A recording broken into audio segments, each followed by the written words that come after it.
오늘 본문에 1절에 복 있는 사람은 그렇게 말씀하고 있습니다. 하나님께 복을 받을 사람을 말하고 있는 것이죠.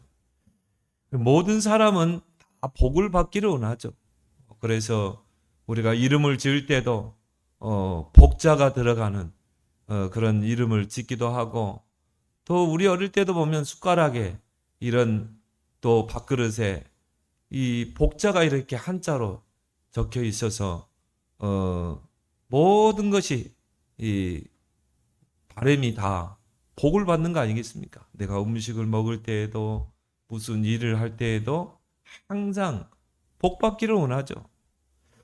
그래서 우리가 이 복, 많은 사람들이 기대하고 원하는 이 복에는 크게 하나님의 복이 있고 세상의 복이 있습니다.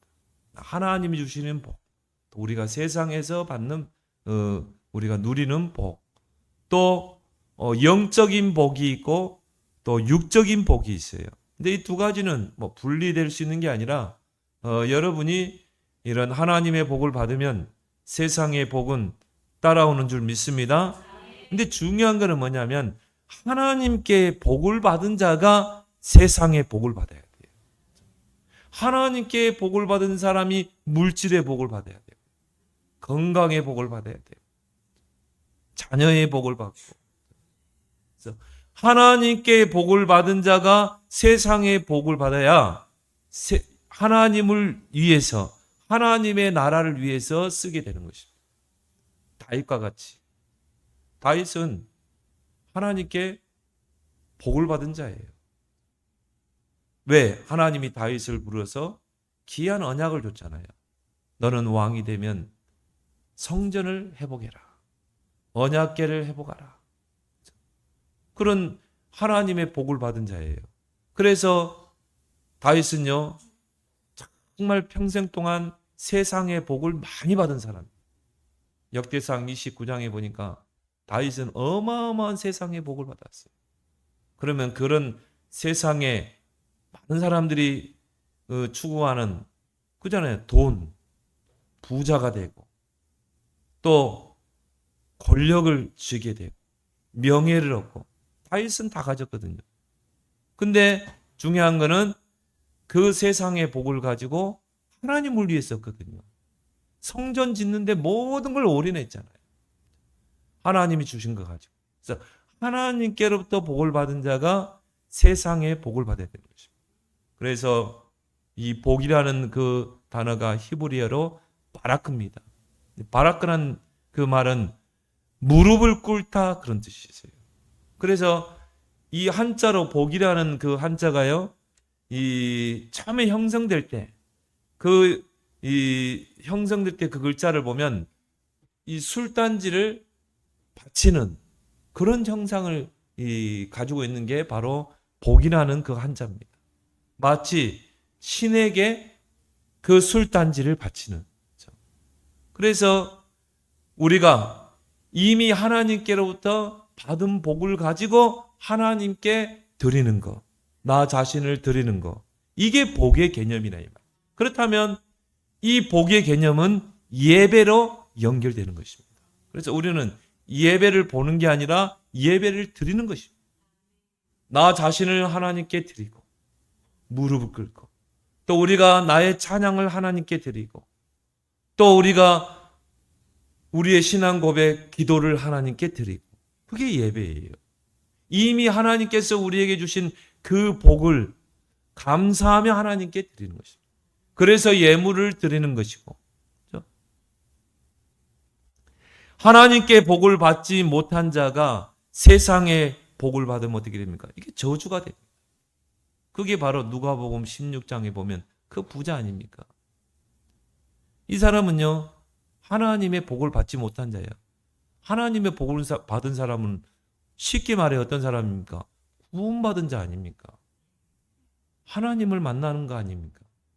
하나님의 자녀로 신분이 바뀌는 게 크게 복이에요. 근데 하나님께 복을 받지 못한 자가요, 세상의 복을 많이 받으니까요, 늘 자기를 위해서잖아요. 자기를 위해서 잔치하고, 자기를 위해서 술 파티하고, 하나님을 위해서는 전혀 쓰지 못하죠. 그러다가 결국은 공수래 공수 다 놓고 가죠. 죽으면 그 싸들고 갑니까? 다 놓고 갑니다. 그래서 어디로 갑니까? 지옥으로 떨어졌잖아요. 왜? 그 사람이 숭배하는 신은 돈이라. 돈이 있으면 다야. 어떤 사람은 그래요. 돈이 있으면 하나님도 만들 수 있대. 얼마나 교만합니까? 나의 신은 돈이야. 돈이 최고야. 그러니까 결국 뭡니까? 죽어서 어떻게 해요? 하나님 없는 곳으로 가는 거예요. 왜? 이 땅에 살아있는 동안 하나님 없다고 했거든. 그러니까 하나님 없는 곳으로 가야지. 근데 이 땅에 살면서 하나님은 계셔. 하나님은 나의 아버지야. 하나님은 나의 경배야. 그 사람이 가는 게 천국이에요. 왜 그렇습니까? 천국에는 하나님이 계시기 때문에. 영적인 복을 누리는 자가 육적인 복을 받아야 돼요. 그래서 그 대표적인 인물이 이삭 아닙니까? 이삭은 한 해 농사를 지면 100년의 수확을 거두거든요. 어마어마한 거 아닙니까? 여러분이 한 달에 월급 100배로 받는다고 생각해 봐요. 그리고 300을 번다. 그러면 거기다가 100을 곱해봐요. 얼마입니까? 1억이 3억입니까? 3억을 버는 거야. 이삭은 왜 그렇습니까? 영적인 복을 받고 누리는 자이기 때문에. 그런데 아나니아와 삽비라 부부 보세요. 그들은 이 영적인 축복을 받았음에도 불구하고 그러면 육적인 복은 오거든요. 근데 영적인 축복을 못 누리니까 그것을 딱 움켜쥐는 것입니다. 하나님을 위해서 쓰지 않고 성령을 속이는 것입니다. 결국은 그들의 인생의 말로는 어떻게 됐습니까? 비참한 거죠. 그래서 요한 3서 1장 2절에 네 영혼이 잘된 같이 범사가 잘되고 강건하기로. 여러분이 하나님의 축복을 받으면, 하나님께 복을 받으면 세상의 복은 결과로 오는 거고, 여러분이 영적인 축복을 누리면 육적인 복은 따라오는 줄 믿습니다. 그래서 어떤 분은 그래요. 성도들이요, 가난하게 창빈하게, 물론 그렇게 살면 좋죠. 저는 그렇게 보지 않습니다. 하나님의 성도는요, 하나님의 축복을 받아야 돼. 세상의 복을 받아야 돼. 그리고 뭐합니까? 하나님을 위해서 마음껏 쓰는 거야. 어느 정도? 10분의 9를 드릴 만큼. 하나님께 나는 10분의 9를 드릴 거다. 나는 10분의 1로 살겠다. 그래서 하나님은요, 이 땅에서 성도가요, 가난하고 어렵고 참 그렇게 살기는 원하지 않습니다. 정말 하나님의 축복을 받고 그걸 가지고 하나님의 나라를 마음껏 위해 쓰고 삶들 성전 세우고 정말 후대들 키우는 장학금 사업하고 얼마나 큰 축복입니까? 우리가 후대 키워야죠. 그 나라를 위해서 헌신하고 그러다가 이제 놓고 가는 거예요. 그래서 미국이라는 사회가 원래 뭡니까? 이 하나님 배경으로 세워진 나라 아닙니까? 그래서 미국은 지금도요, 진짜 영적으로 깨어있는 사람들은 다 기부합니다. 기부 문화가 발전되어 있습니다. 전혀 자식을 주지 않습니다. 오히려 망치기 때문에. 그래서 사회에 한원하잖아요. 그냥 기부하고 그리고 빈손으로 가잖아요. 그런 의미에서 오늘 1절에 복 있는 사람은 말하고 있는 것입니다. 하나님의 복을 받을 사람은 누구인가? 첫 번째, 의인의 길에 서는 자. 그래서 오늘 6절에 무릇 의인들의 길은 여호와께서 인정하시나. 바로 의인의 길에 서는 자. 하나님이 인정하게 되어 있어요. 그래서 축복하는 것입니다. 그러면 여러분, 의인은 누굽니까? 예수 그리스도를 통해 제사함을 받고 구원받은 자. 이 사람이 의인이에요. 제사함을 받았다는 것은 최고의 복을 받은 것입니다. 복 중에 최고의 복이 뭐예요? 내가 제사함 받고 구원받은 거잖아요. 그것만큼 큰 축복이 어디 있습니까? 흑암의 권세에서 빠져나와 하나님의 자녀가 된 자. 이 사람이 의인입니다. 그래서 신분이 완전히 바뀐 거예요. 하나님의 자녀로. 요한복음 1장 12절에 영접하는 자, 곧 그 이름을 믿는 자들에게는 하나님의 자녀가 되는 권세를 줬어요. 신분이 마귀 자녀이세요. 하나님의 자녀. 죄의 종로라는 자에서 하나님의 자녀. 신분이 완전히 바뀐 자. 이 사람이 의인인 줄 믿습니다. 하나님이 의인이라 칭해주는 자. 나 자신을 놓고 볼 때는 전혀 의인이 아니에요. 근데 하나님이 여러분을 의인이라 칭해주는 것입니다. 곧 성도로 부름받은 자. 그래서 저와 여러분들은 성도라 이렇게 말합니다. 사람은 사람인데, 같은 사람인데 하나님이 구별해낸 사람이라. 책은 책이에요. 책이잖아요. 근데 하나님이 구별한 책이라. 그래서 우리는 뭐라 그러죠? 성경 그러죠. 하나의 교회 건물이에요. 하나의 건물이잖아요. 그 층에 우리가 교회가 있잖아요. 근데 하나님이 구별했어요. 그래서 뭐라 그러죠? 성전 그를 말하는 거죠. 똑같이 불신자가 같이 직장에서 일하고 하는데 아니에요. 하나님이 구별했어요, 여러분을. 그래서 여러분을 성도라 이렇게 말하는 것입니다. 로마서 1장 17절에 하나님의 사랑하심을 입고 성도로 부르심을 입은 자. 여러분은 하나님의 사랑을 입은 자, 하나님의 사랑하심을 입은 성도로 부름받은 자인 것입니다. 그래서 여러분은요, 구별된 자예요. 불신자와 같이 일하고 불신자와 같이 어울렸지만 구별된 자예요. 여러분의 정체성인 줄 믿습니다. 그래서 시편 14편 5절에 보니까 하나님이 의인의 세대에 계시미로다. 하나님은 의인과 함께 하십니다. 죄사함을 받고 구원받은 의인. 흑암의 권세에서 빠져나와서 하나님의 자녀가 된 의인. 하나님이 사랑하시고 성도라 부르심을 받은 그 의인의 세대에 하나님이 함께 하십니다. 그 말은 뭘 말합니까? 하나님은 의인 편에 서 계시는 것입니다. 그렇죠?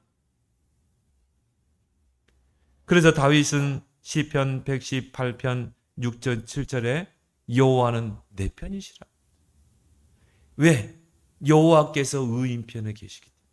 그래서 하나님은 내 편인 거예요. 하나님은 나를 도우시는 거예요. 그래서 우리가 하나님을 의지하는 것입니다.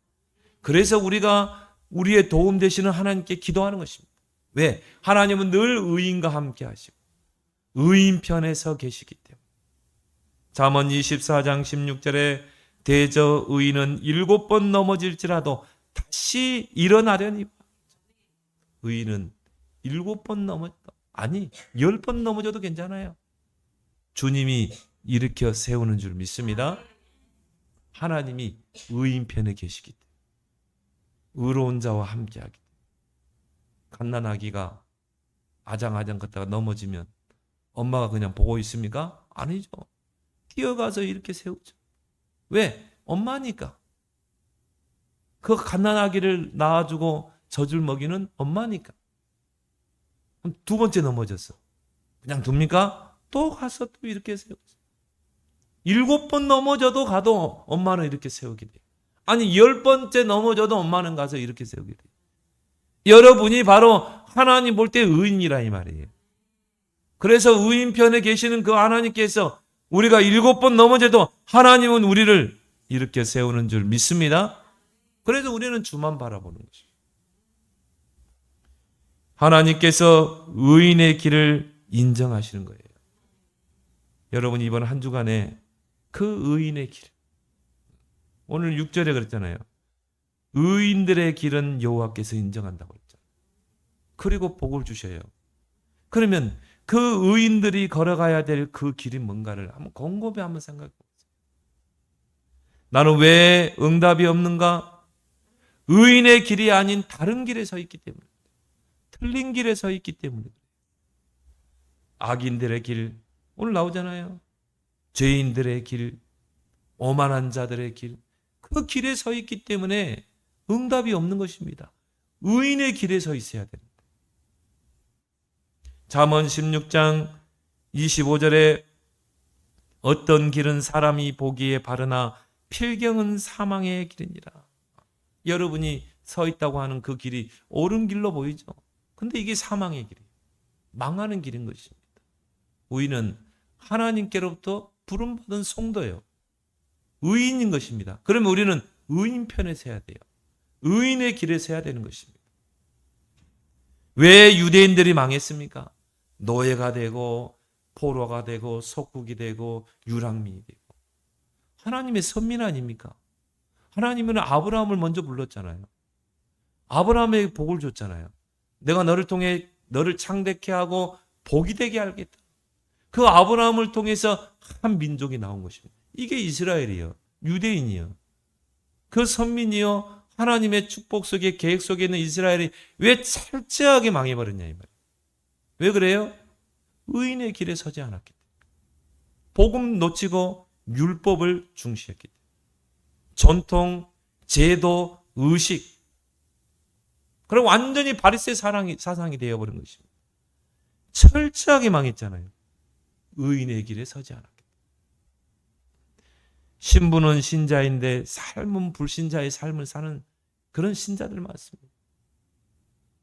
신부는 성도라니까요. 신자라니까요. 그런데 왜 안 돼요?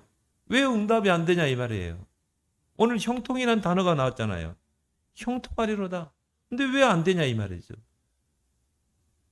신부는 신자예요. 구원받은 신자예요.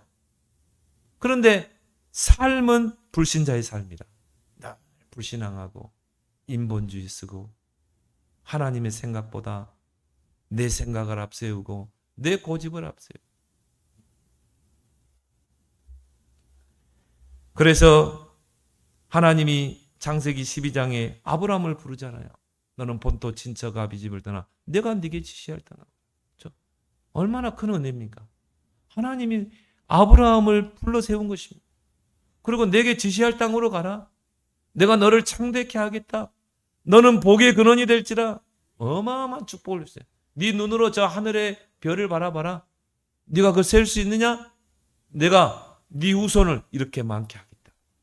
네가 저 바닷가의 모래를 셀 수 있느냐? 셀 수 없지 않냐? 내가 너를 그렇게 축복하겠다는 거야. 근데 아브라함이요. 자꾸 불신앙하고 환경 앞에서 인본주의 쓰고 내 생각으로 판단하고 선택하고. 그러니까 뭐 계속 어려움을 당하게 되죠. 창세기 17장 1절에요. 하나님은 아브라함을 딱 세워놓고 너는 내 앞에서 행하여 완전하라. 너는 내 앞에서 완전하라 이 말이에요. 왜 다른 길에 서 있냐 이 말이죠. 왜 악인들의 길, 악인들의 그 꾀, 장꾀를 부리고 죄인들에게 길에 서 있고 오만한 자의 자리에 앉아있냐 이 말이죠.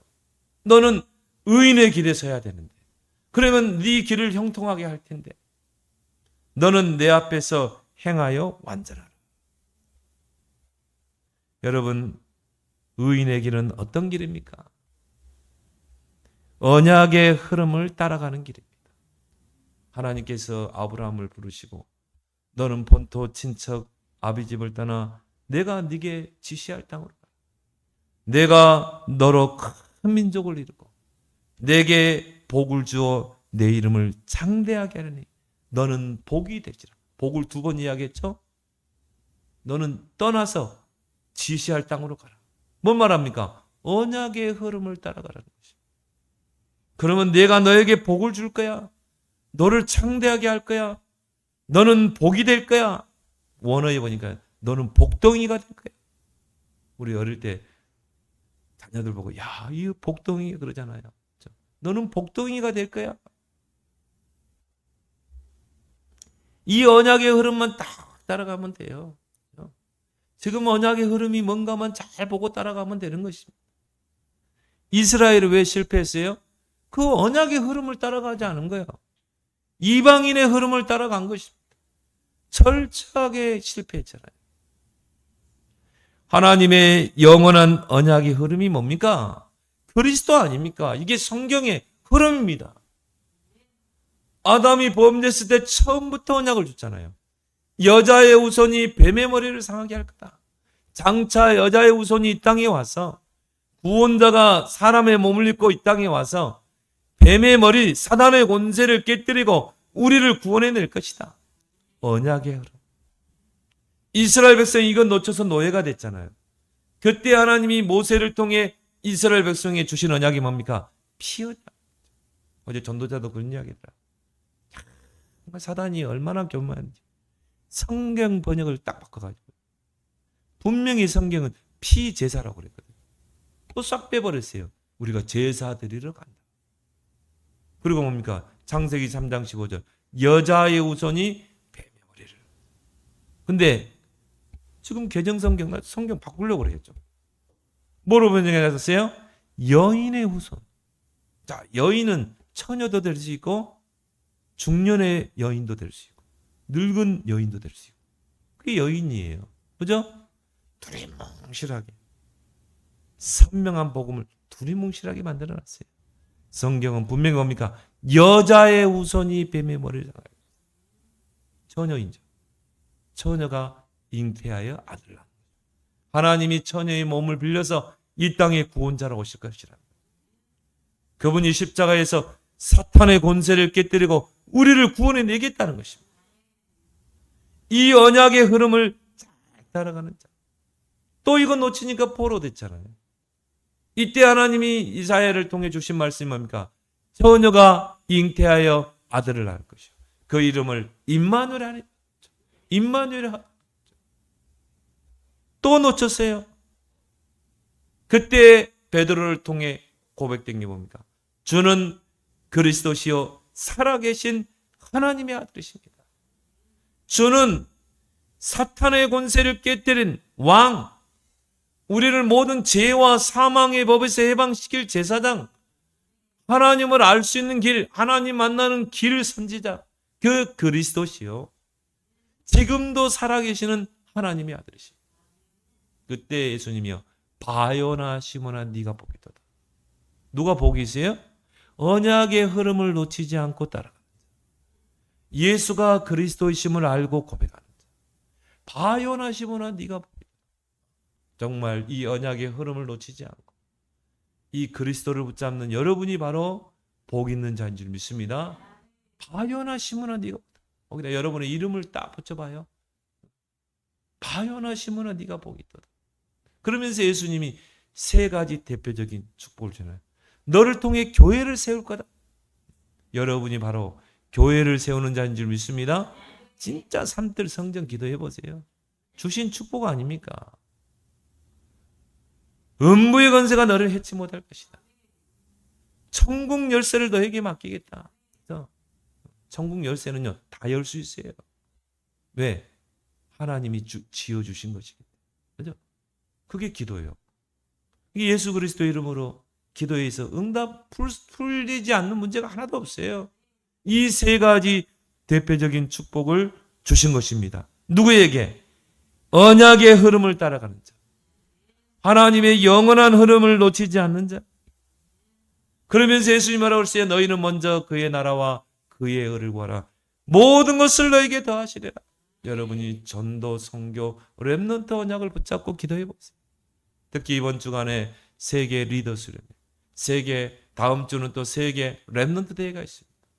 이걸 여러분이 가슴에 담고 나는 이 서밋 렘넌트 세우는 일에 내 생을 올인하겠다. 오늘 또 렘넌트 서밋 헌신 예배가 있습니다. 우리 렘넌트를 섬기는 마음을 가지고 여러분이 기도해 주시기 바랍니다. 그래서 하나님은 의인의 세대에 계신다. 그 의인의 길에 서는 자가 여호와 하나님께 복을 받는 자인 줄 믿습니다. 두 번째는 누가 여호와 하나님의 복을 받을 자입니까? 하나님의 말씀을 따라 사는 자입니다. 오늘 2절에 보니까 오직 여호와의 율법을 즐거워하여 그의 율법을 주야로 묵상하는 자도다. 하나님의 말씀을 따라가는 자. 하나님의 말씀을 따라가는 사람은요 내 계획이 없어요. 내 생각이 없어요. 왜? 말씀 따라가면 되니까. 말씀이 가면 가고 멈추면 멈추고 그 말씀이 언약이 요단으로 인도하면 내 생각, 경험을 내려놓고 직진하는 것입니다. 그죠? 그래서 말씀 따라 인도받아 사는 것입니다. 말씀이 나의 삶의 절대 기준인 것입니다. 나는 많은 교인들을 보면서요, 말씀이 기준이 되는 교인이 별로 없더라. 내가 뭔가를 선택하고 판단할 때 하나님 말씀 뭐라고 말씀? 하나님의 말씀을 열어봐야 돼요. 근데 내 생각대로, 내 판단대로 선택하고 판단하고, 그러니까 여호와의 복을 받을 수가 없는 거죠. 하나님은 우리에게 복을 주시긴 원하는데 여호와의 복이 임해야 세상에 복이 임한다니까요. 다윗에게 하나님의 언약의 말씀이 임할 때 하나님이 성전 지을 모든 축복을 줬잖아요. 그래서 여호와의 율법을, 오직 여호와의 율법을 즐거워하여 그랬어요. 여러분이 하나님의 말씀을 듣는 것을 즐거워하는 자가 되길 바랍니다. 세상의 말에 귀를 기울이지 마시고 하나님의 말씀에 귀를 기울여야 돼요. 그런 체질을 만들어야 되는 것입니다. 누가복음 10장에 보면요, 나사로의 두 누이가 나오죠. 예수님께서 나사로의 집에 가세요. 말씀을 전하는데 그 나사로의 두 누이가 그 마르다가요, 손님 대접해야 되니까 예수님이 우리 집에 왔단 말이죠. 귀한 손님이 왔어. 음식을 대접하느라고 막 이쪽에다는 막 찌개를 끓이고 이쪽에는 부침개 하고 막 이쪽에는 봐봐. 정신이 없어. 근데 마리아는 어떻게 했습니까? 예수님 발 앞에 딱 앉아가지고요, 말씀을 집중해서 듣는 것입니다. 막 마르다는 막 음식 준비 아니라고 막. 그래, 너무 힘드니까요. 예수님, 저 마리아 보고 내가 음식 준비하는데 같이 도와달라고 하라니까. 좀 해주세요. 예수님 뭐라고 그럽니까? 그래, 마리아야, 빨리 도와줘. 그랬습니까? 안 했죠. 마르다야. 마리아는 지금 좋은 것을 선택하고 있다. 지금 말씀 듣고 있잖아요. 너는 지금 중요한 걸 놓치고 있다. 마리아는 이 자리를 놓치지 않을 것이다. 그렇죠? 여러분이 이 땅을 살다 보면 분주하죠? 쉴 틈 없죠? 먹고 살아야 되니까. 그런 와중에서도 하나님의 음성을 듣는 이런 시간을 여러분이 꼭 갖길 바랍니다. 잠언서 1장 8절에 내 아들아 내 아비의 훈계를 들으라. 부모의 훈계를 들으며 자란 아이는요, 바른 길로 가게 돼 있어요. 바르게 성장하게 돼 있어요. 그죠? 그래서 부모의 훈계를 듣고 자라야 되는 것이죠. 근데 그 부모의 훈계가 잔소리로 들릴 때가 문제인 거죠. 또 저놈의 잔소리. 듣기 싫어. 근데 이게 문제가 되는 것이죠. 그래서 우리가 지금은 디지털 시대에 살고 있죠. 근데 아날로그 시대 때는요, 자연의 소리를 많이 들었어요. 그래도 그때 나온 그런 음악들이 보면 다 교향곡이잖아요. 자연을, 이 소리를 들으면서 음악을 만들었잖아요. 그리고 우리도 자연의 소리를 많이 듣고 자랐죠. 그게 아날로그 시대라. 이게 디지털 시대로 오면서요, 이제는 가공된 소리를 듣게 되는 것이죠. 그러면서 쇳소리를 듣게 되는 것이죠. 우리의 영혼이 얼마나 피폐되겠어요. 우리의 마음이 얼마나 황폐되겠어요. 하나님은 자연의 소리를 듣고 살기를 그렇게 창조했다니. 지금은 스마트폰 시대죠. 우리 아이들 24시 끼고 다니잖아요. 우리 애들은 자면서도 그걸 끼고 다닌다. 잠이 온대. 그러면 이 스마트폰 속에는요, 오만 가지 잡동사니 소리가 다 들어있어요. 이 스마트폰 소리. 심지어 알람 소리도 거기 들어있더라고요. 이제는 시계 알람 맞출 필요도 없어. 스마트폰에 알람 소리도 들리지, 음악 소리도 들리지, 사람 소리도 들리지, 별놈의 소리가 이 안에 다 들어있어요. 얼마나 사람이 황폐하게 돼 있어요. 그 영혼이 얼마나 황폐되겠냐 이 말이에요. 누가 그래요? 한 시간이라도 스마트폰을 끄는 시간을 가지라. 그래서 자연의 소리도 좀 듣고 하나님의 소리도 좀 듣고. 그러니까 우리 자녀들이 하나님의 소리를 들을 시간이 없어요. 점점 하나님의 소리를 듣는 시간을 멀리하는 것입니다. 예배에 멀리하는 것입니다. 이제 앞으로는 어떤 시대입니까? AI 시대입니다. 이제 AI 소리가 절대 기준이요.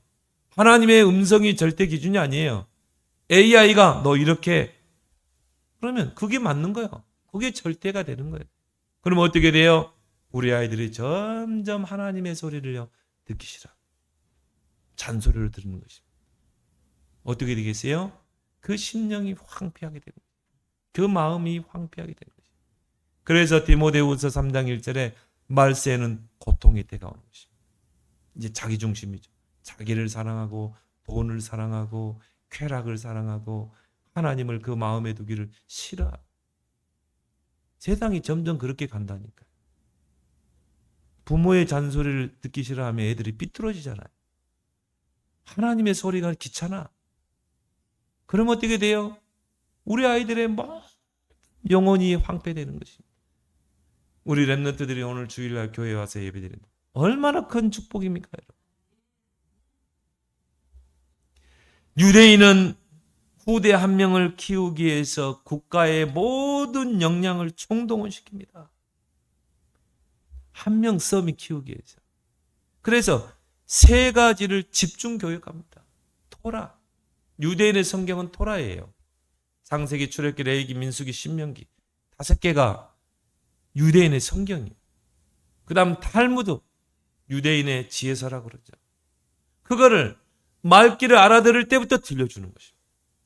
그걸 계속 들려주는 거예요. 쉐마 교육이죠. 이스라엘아 들으라. 계속 들려주는 것입니다. 그 한 명을 키우기 위해서. 그래서 하나님의 음성에 귀를 기울이도록 어릴 때부터 하나님의 음성을 듣고 자라도록 거기에 모든 것을 총 집중하는 거예요. 그래서 유대인은 10가정이 모이면 회당을 짓습니다. 왜요? 하나님의 소리를 들려줘야 되기 때문에. 하나님의 말씀의 소리를 들려줘야 되기 때문에. 그래서 유대인의 성인식은 다릅니다. 우리는 지금 성인하면 몇 살입니까? 18입니까? 유대인들은 13살이에요. 13살 때 성인식을 합니다. 그때 이미 하나님의 소리를 다 듣고요. 하나님의 말씀이 그들의 마음과 영혼 속에 딱 자리 잡고. 그러니까 이들의 모든 기준은 하나님의 말씀. 그리고 성인식 하는 것입니다. 우리가 금토일 시대를 열어야 될 이유가 여기 있는 것입니다. 금토일 시대를 열어서 우리 렘넌트를 불러 모아야 돼요. 하나님의 말씀을 들려줘야 돼요. 하나님의 말씀이 절대 기준이 되게 해야 돼요. 그러지 않으면 어떻게 됩니까? 사사기서 21장 25절에 각기 자기 소견에 옳은 대로 사는 거예요. 자기 소견에 옳은 대로 선택하고 판단하고 시집가고 장가하고 다 하는 것입니다. 하나님의 말씀을 즐거워하여 주야로 묵상하는 자로다. 주야로 묵상한다는 말은 뭐죠? 되새김질하는 거죠. 계속 생각하고 또 묵상해보고 문제를 만났을 때도 하나님의 말씀을 되새김하고 사건을 만났을 때도 누군가 사람을 만났을 때도 하나님의 말씀을 되새김질하고 그러면 전달되게 돼 있죠. 내가 중요한 일 할 때도 하나님의 말씀을 되새기는 것입니다. 이게 주야로 묵상하는 자로다. 잠언서 19장 21절에 사람이 마음으로 많은 계획이 있어도 오직 여호와의 뜻만이 온전히 살리라. 여러분 문제 속에 사건 속에 일 속에 사람 만남 속에 하나님의 뜻이 있잖아요. 그걸 어떻게 찾습니까? 하나님의 말씀에 귀를 기울이고 그 하나님 말씀을 듣기를 즐거워하고 그 말씀을 늘 묵상하며 되새김질할 때 하나님의 뜻을 찾게 될 줄 믿습니다. 그런 의미에서 강단이 얼마나 중요해요. 강단의 말씀을 가지고 여러분 엿새 동안 집중을 한번 해보세요. 치유의 역사가 일어납니다. 회복의 역사, 성취되는 역사, 응답의 역사가 일어날 줄 믿습니다.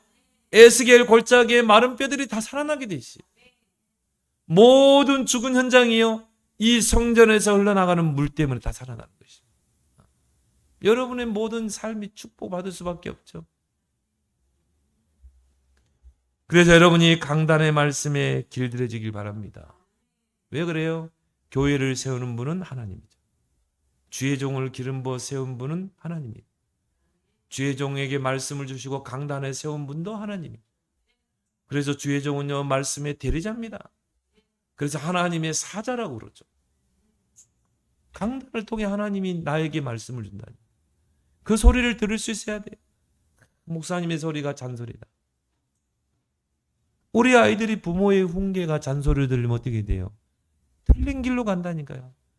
의인의 세대에 하나님은 계시는데 우리 애들이 의인의 길에 서야 되는데 틀린 길에 서는 것입니다. 삑딱선을 타는 것입니다.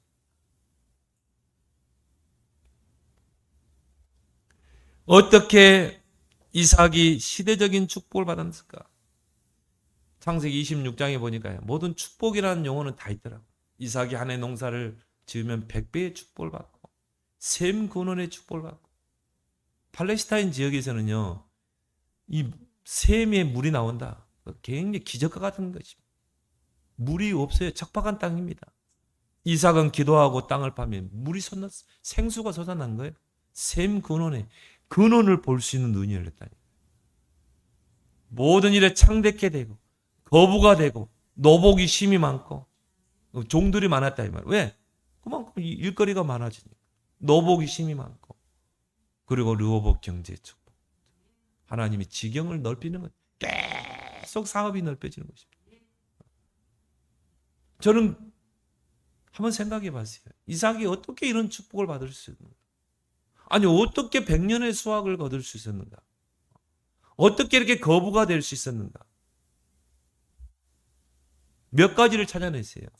그 첫 번째가 뭐냐? 모리아산 번제 사건입니다.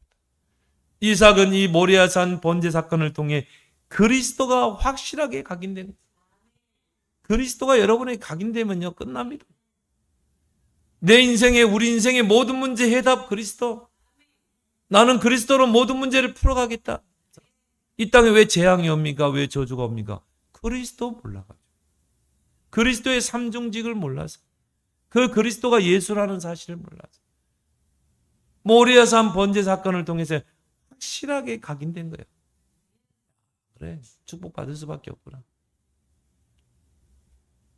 두 번째는요, 창세기 24장 63절에 나오더라고요. 이삭이 저물 때 들에 나가 묵상하다가, 여기 있구나. 이삭은요, 묵상의 비밀이 있었어요. 묵상할 수 있는 힘이 있었어요. 여호와께 복을 받는 자는 누구라고요? 여호와의 율법을 즐거워하여 주야로 묵상하는 자라는 거예요. 이삭이 바로 이런 인물이라. 저녁에 들에 나가서 여호와를 묵상하는 것입니다. 하나님의 말씀을 묵상한 것입니다. 그래서 이삭을 보면요, 이삭의 신앙에는 기복이 없었어요. 롤러코스터가 아니었어요. 어떤 사람은 신앙이 막 롤러코스터라 막 어쩔 때는 막 업됐다가요, 어쩔 때는 뚝 떨어지고 낙심해가지고 방코 가고, 어쩔 때는 또 업되고, 어쩔 때는 방코 가고. 그게 어떻게 신앙생활입니까? 어떻게 이 인생이 불안해서. 여러분 롤러코스터 타봤죠? 그 인생이 얼마나 불안하겠냐 이 말이에요. 이삭은 롤러코스터가 아니었어요. 기복이 없어요. 이삭에게는 누림만 있는 거예요. 100년의 축복, 셈군원의 축복, 창대케 되고 거부가 되고 노복이 심이 많고 시기할 정도로 다 양보했어요. 뺏어가면 다 양보했어요. 르호복 경제 축복. 묵상의 힘을 키우기 바랍니다. 여러분 하루를 살면 분주하죠. 그런 가운데서도 묵상의 힘을 키우라. 고요한 시간, 평안한 시간, 혼자만의 시간을 가지고 말씀을 묵상하고 강단의 말씀을 되새김질하고 삶 집중 속으로 들어가 보세요. 아침과 낮과 밤에 정말 내가 하나님께 기도하는 시간. 그러면 여러분이요, 축복받을 수밖에 없는 세팅이 딱 되게 돼 있습니다. 플랫폼으로 딱 세팅되게 돼. 그러면 모든 게 다 응답이라. 문제도 응답이요, 위기도 응답이요. 이런 묵상의 훈련을 통해서 하나님이 내 마음에 들려주시는 그 음성을 들을 수가 있어야 되는 것입니다. 이 사람이 여호와께 복을 받을 때. 그러면 결론적으로 뭡니까? 이런 사람은 모든 일이 다 형통하리로다. 오늘 3절에 그런 시냇가에 심은 나무가 철을 따라 열매를 맺으며 그 잎사귀가 마르지 아니함 같으니 그가 하는 모든 일이 다 형통하리로다. 형통하리로다. 세상에서 말하는 형통과 성경에서 말씀하는 형통은 다릅니다. 형통이라는 그 단어의 일반적인 사전적인 의미가 뭡니까? 모든 일이 뜻과 같이 잘 되어 가는 것. 그게 형통이죠. 모든 일이 잘 풀려나가는 것. 근데 성경에서 말씀하는 형통은 뭡니까? 하나님이 풀어나가는 거예요. 하나님이 풀어나가는 것입니다.